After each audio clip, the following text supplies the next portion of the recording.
I was told I had mild cognitive impairment. That didn't sound so bad. As I was crossing the car park, I met the original nurse who had assessed me, who apologised for not being with me for the diagnosis. I told her I was fine and thanked her. And again she apologised.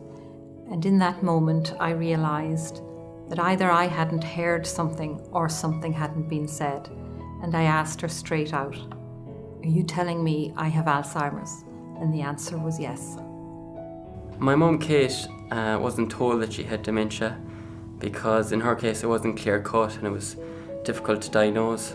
When I first spoke to the public health nurse, I was told that I couldn't get any services until my mum was diagnosed clearly. That was a severe blow, and I remember thinking we were on our own here. As a healthcare professional, sometimes it can be extremely difficult to disclose a diagnosis of dementia to a patient. Sometimes you're just not confident about making the diagnosis, and sometimes it simply isn't clear who should be disclosing the diagnosis. Is it the GP? Is it the geriatrician? Is it the psychogeriatrician? Or perhaps it's the neurologist? I wasn't surprised when I got my diagnosis, because for a long time I knew something was wrong. The doctor said there's a little bit of dementia there. And even though I didn't know much about the condition, I knew it was more than a little. My mum Nora was diagnosed with a rare form of dementia called posterior cortical atrophy after years of tests. So in a way, it was a relief for her and for us to get the diagnosis. But then we were just given a one-page sheet and we left the hospital that day with no idea where to turn for support.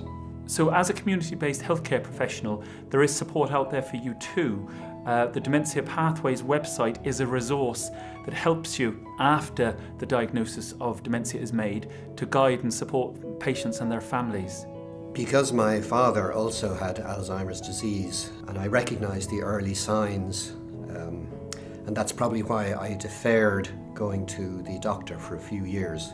When I finally did go to see a GP, they weren't sure of a positive diagnosis, so I decided to go directly to a memory clinic, and I was given excellent care and attention there. Even though it was heartbreaking to hear those words, I would have preferred to have been told straight out that I had dementia. For me, not using the word gives it more power and adds to the stigma that we are trying to fight against. In many cases, you may have a long-standing relationship with the patient and their family, and oftentimes you're really concerned about how the diagnosis might impact upon them. Families need information as to where they can go for support, and we feel that no one should leave the doctor's office or hospital without the Alzheimer's Society helpline number and information about other supports out there. For us, receiving a diagnosis is not the end of a journey, it's the beginning. And you can make a huge difference to how that journey begins.